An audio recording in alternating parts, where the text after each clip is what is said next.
Black మార్కెట్లో టికెట్లు అమ్ముకోకూడదు.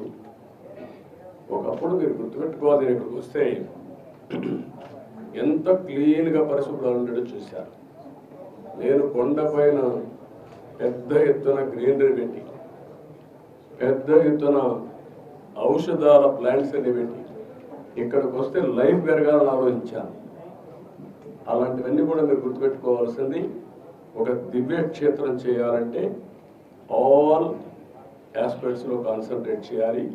అదే చేశాం. ఇక్కడ ఒక దాన్ని ఏమనాలి నాకు అర్థం కాదు, కానీ ఒక వరస్ట్ ప్లేస్గా తయారు చేయాలంటే ఏ విధంగా తయారు చేయాలో అన్నీ తయారు చేశారు. ఎవరెన్ని మాట్లాడిన లెక్కలేతనం వచ్చింది. గంజాయి, అన్ని మత ప్రచారం, లేకపోతే లిక్కర్, నాన్ వెజిటేరియన్, విచ్చలవిడితనం, ఇష్టానుసారంగా వీళ్ళ యొక్క పైరులకు కేంద్రంగా తయారైపోయింది. వెంకటేశ్వర స్వామిని ఊరూరు తిప్పేశారు. మీరు గుర్తుపెట్టుకోవాలి, దేశంలో ప్రతి ఒక్కరికి ఒక ఆలోచన ఉంటుంది. ఆలోచన ఏంటి? వెంకటేశ్వర స్వామి అంటే ఒక పవిత్రమైన భావం, దేవుని కృప కావాలి. అలాంటిది పెళ్ళిళ్ళు జరిగిన, పేరెంటాలు జరిగిన వెంకటేశ్వర స్వామి తీసుకుపోయి పైరులు చేసుకోవడం ఏంటంటే విన్నారా ఎప్పుడన్నా? వాటిది అంటే వెంకటేశ్వర స్వామిని మీ స్వార్థం కోసం అమ్మతారా? ఇష్టానుసారంగా పదవులు ఇచ్చుకుంటారా? మేము పదవులు ఇచ్చేది ఎందుకు? ఆ పదవి ఇచ్చి ఆ పదవి ద్వారా మీ యొక్క కోర్టు కేసులు లేకపోతే మీ పనులు చేసుకోవడానికి ఎక్కడికి పోయారు మీరు? ఏమయ్యారు మీరు? అంటే వెంకటేశ్వర స్వామి, నేను ఎన్నోసార్లు చెప్పాను, గుర్తుపెట్టుకోవాలి మీరు మళ్ళీ ఒకసారి.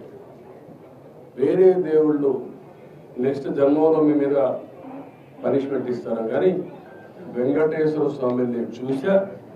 ఎవరైనా వెంకటేశ్వర స్వామికి అపచారం చేసిన వారు, తలపెట్టిన వారు ఈ జన్మలోనే పనిష్మెంట్ తీసుకుంటారు. తీసుకున్నారు కూడా. మీరు తిరుపతిలో కూడా చాలా ఇన్సిడెంట్లు ఒకసారి లెక్కేసుకోండి. ఎవరైనా సరే, ఉద్యోగస్తులు కానీ బయట వాళ్ళు కానీ ఎవరైనా సరే, దేవుడికి అపచారం చేసిన ప్రతి ఒక్కరూ శిక్ష అనుభవించారు. ఈ విషయాలు మీరు గుర్తుపెట్టుకోవాల్సిన అవసరం. కేంద్రం చేశారు. ఎర్రచంద్రాన్ని కూడా నేను గోడలు కూడా పెట్టాను, మీరు చూసుంటారు. ఆ గోడలు కూడా ఎర్రబోతా ఉంది. ఈ ఎర్రచందనం స్మగ్లర్కే సీట్ ఇస్తే ఏం మాట్లాడతారు?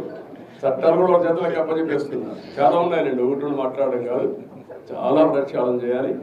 ఇంకా వీళ్ళ డబ్బులు, రౌడీజం, దీంతోనే రాజకీయం చేయాలకుండా ఏమీ జరగదు. నేను ఒకటే చెప్తున్నా, దృఢ సంకల్పంతో వెంకటేశ్వర స్వామి సాక్షిగా చెప్తున్నా, మంచిని ప్రోత్సహిస్తా, చెడుని మాత్రం గట్టిగా తొందరలో దొక్కేస్తా.